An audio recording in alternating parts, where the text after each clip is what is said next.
you're constantly wondering if the grass is really greener on the other side, you might be heading down the guilty path of what we call Facebook envy. Oh, so dangerous. Here to help you check yourself and avoid falling into this trap is executive coach Dr. Woody Woodward. And I totally understand Facebook envy because when you look at Facebook, people are really putting the best things in their life out there. And it's easy to feel like, wow, she's really got it good.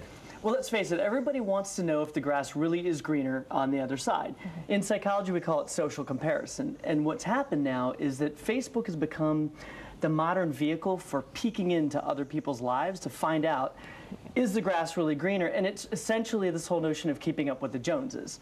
So the problem is these peaks can sometimes cause, you know, a little bit of trouble or possibly envy. And when that happens, you really got to find a way to check yourself. Is this really sort of the same thing as you see somebody and, oh, this guy drives a really nice car, or that kid's doing really great in sports, that urge to compare ourselves to everybody around us? Right. The notion of keeping up with the Joneses has been around since the beginning of time. It always has. We always like to compare ourselves to others.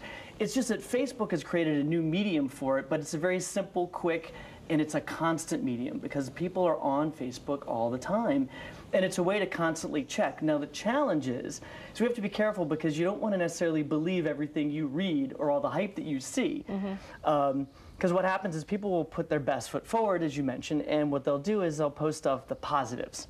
And what I want people to make sure is to check yourself and don't always believe all the positives that you're seeing because, you know, there's research out from Stanford that shows people will overestimate the positives in other people's lives, but they'll underestimate the negatives. And so what I want to make sure people do is when you go on there, that one little sliver of someone's life that's positive you see, don't be comparing the entirety of your life to that one little sliver.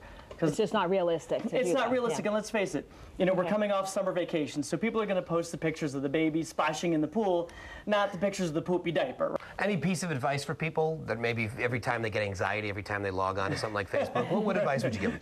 Well, if you're getting anxiety by logging on, then don't log on. Stop logging on. I actually know of a lot of people that feel that way. They'll literally log on over and over, and then they'll call me and go, "Did you know that she has this car? Did you know that she just got married?" I'm like, "Why do you keep logging on? Stop looking. Stop looking. Stop checking." Pull yourself away. It becomes an addiction, and that's a bad thing. But you know, a piece of advice my high school cross country coach gave me when I was a runner was, he said, "Woody, always run your own race." And here's the thing, what I mean by that is stop worrying about the outside world setting the bar for your own happiness. Decide it for yourself, and at the end of the day, I think what you really want to do is instead of trying to keep up with the Joneses, worry about them keeping up with you and not trying to keep up with them. And doing your own thing. I like that. Be an individual on Facebook. And one day I'll get there. Dr. Woody, thank you very much. Thanks so much. I'm going to go update my Facebook page. Just had the most awesome interview ever with Dr. Woody. We'll be right back.